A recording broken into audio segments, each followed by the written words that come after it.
was given the responsibility on polling day to do the 10 o'clock news when the exit poll comes out. And I tell you, when you do that trip, you have to be really careful, because what you say at 10 o'clock, I was also doing the 6 o'clock in the morning round as well. What you say at 10 o'clock can often be played back to you at 6 o'clock in the morning too. So you have to be really careful not to drop yourself in it.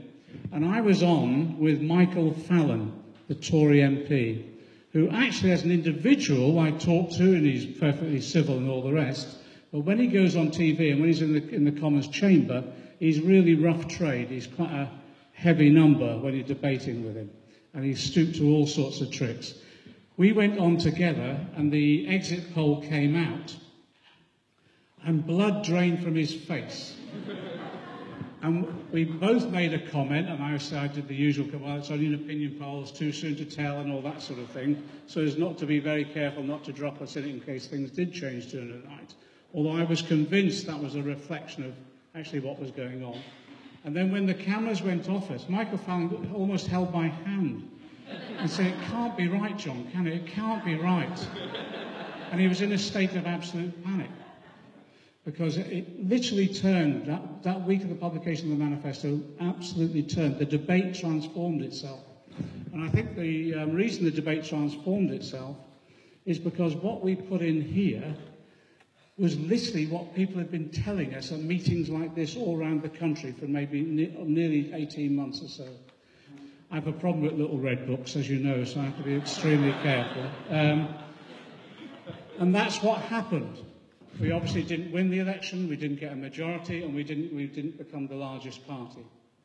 But what's been interesting since then, although the Conservatives got more seats than us, they might be in office, but they're not in power. They're not in power. They're barely scraping by day. The parliamentary session that we've got at the moment, there's hardly any legislation going through whatsoever, because their manifesto has been torn up.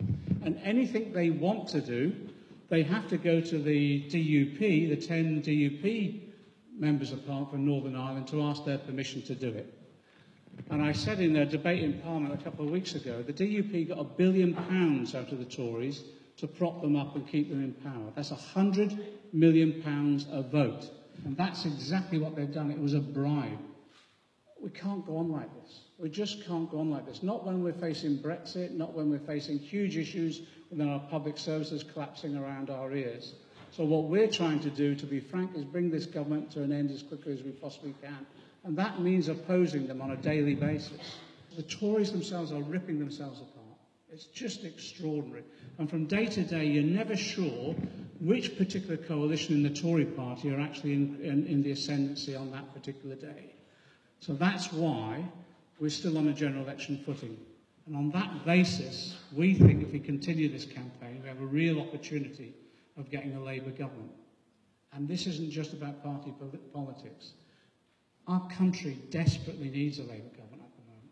We can't go on like this. We can't go on letting down the future generations as a result of what's happening to education in this country. We've got 4 million of our children living in poverty. We've got 2 million pensioners living in poverty. 30,000 pensioners die every winter in recent years as a result of cold-related conditions. Homelessness in terms of families. Again, in my constituency tonight, I'll have 200 families in bed and breakfast as a result of homelessness. Children being brought up in temporary accommodation.